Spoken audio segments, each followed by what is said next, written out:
What's going on, guys? It's DanBeforeTime. So, No Man's Sky is in trouble. This is a video that I don't want to make, but I feel like I have to make.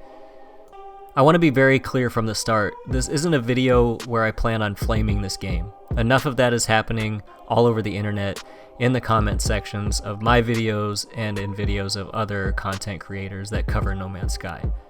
I like this game. I like this game a lot. That doesn't mean I'm blind to some of its issues. I appreciate this game for what it is, and I'm excited about what this game could become. But I'm also afraid that if something isn't done to stop the bleeding, and stop it fast, we may never get to see it live up to its true potential. So it is my hope that this video will serve as an open letter to Sean Murray and Hello Games.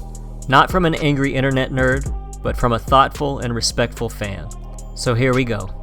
Let me begin by saying thank you. Genuinely thank you for making this game. It's something that many of us have dreamed about for a very long time. It's not perfect, but you know that. You know that better than anybody. You see every flaw and it drives you crazy. I get that. As someone who's been a creator long before I started YouTube, I understand what it's like to pour your heart and soul into creating something and then eventually having to release it to the public. It's brutal, and it's terrifying. Everything that you've had tucked away so neatly in your brain and in the corner of your office suddenly becomes open to public scrutiny. People who have no idea of what it takes to create the finished product suddenly get to judge it and tell the world what they should think of it. It sucks. As much as you want to brush it off and say that it's fine, it sucks. But what always makes it worse is hiding from it and not addressing it. And whether you guys realize it or not right now, that's exactly what you're doing, and it's hurting you and your game drastically. I'm sure you've seen the numbers.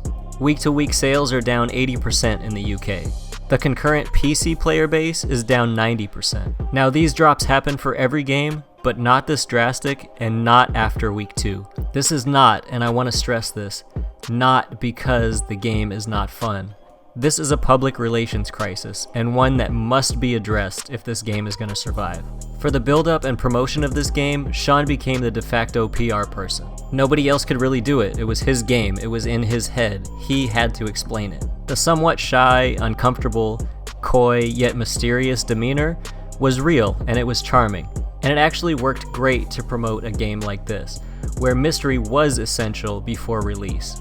But cute, mysterious non-answers don't work at all when serious questions are raised about the finished product.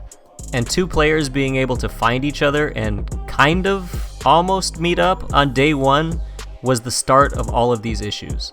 Now that's near miraculous and totally unexpected, I get that.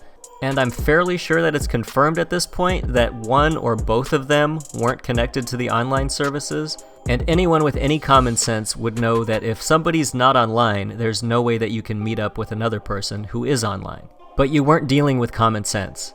You were dealing with mob mentality. All that needed to be said was, it's really amazing that this happened on the first day, which you said, and then explain to people that because of high server volume, player instances were not syncing correctly together, and therefore the two players that met could not see each other. But instead we got a couple tweets. Tweets that said it's amazing that it happened on day one, but that never even addressed the fact that the players couldn't see each other. And regardless of your intention, this came off as avoidance of the issue. And from this single perceived brush off, the whole Sean is a liar movement began. And because it wasn't addressed, this cancer has now spread to every facet of the game that people don't understand. No sand snakes, Sean's a liar. No rivers, Sean's a liar. Oh look, a dinosaur duck, Sean's a liar. Nobody can figure out how to open a portal, they must have left him out of the game because Sean's a liar. And by refusing to address it directly, you've ceded control of the narrative to the idiots. And the idiots are always the loudest. But what's done is done. Now you have to move forward. Just come out and talk to us. Not in a tweet, not in patch notes. Come out, make a video, talk to the community. If the really loud idiots are wrong, tell us.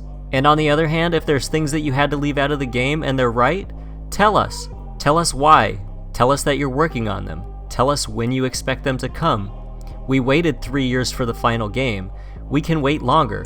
Just be open and upfront with us. I don't want to know how to open the portal.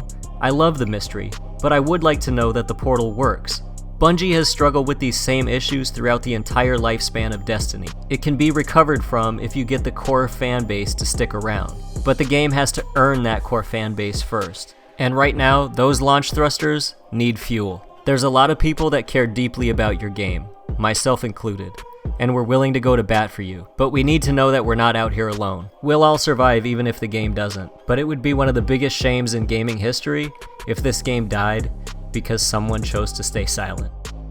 Thank you so much for watching. Sincerely, Dan.